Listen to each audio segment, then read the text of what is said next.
My name is Jared, Jared, Scott Owens. I was born in Queens, New York. My piece is a sarcophagus in the Egyptian style. The face in the sarcophagus is Larry Davis. Larry Davis lived in the Bronx. He was a drug dealer, and after many years of incarceration, he was murdered inside prison. The reason that I chose him is to show what he could have been if society had let him flower into what he was intended to be instead of the things that he wound up being and how he ended up dying inside of a prison. What I found from doing time is that there's no difference between the people that are in there and the people that are out here. Everything you see out here is in there. I've got 18 and a half years out of my life in prison. The last one I was 32 and I came home when I was 45.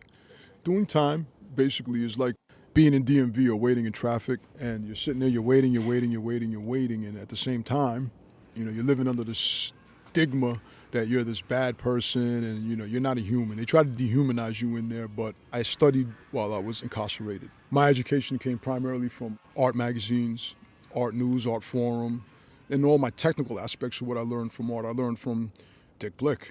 You'd be surprised when they describe a product and they tell you what it does. And, you kind of had to be crafty and visualize, okay, if I put this gloss with this paint, this will happen. And you weren't allowed to paint other inmates. So what I would do is they'd send pictures of their children or, their girlfriend or whatever, and I would paint those. Feel free to pluck the tuning fork at the foot of the sarcophagus. It's there to set the tone, to make you concentrate actually on the piece itself and to make it so that the room is all you're thinking about.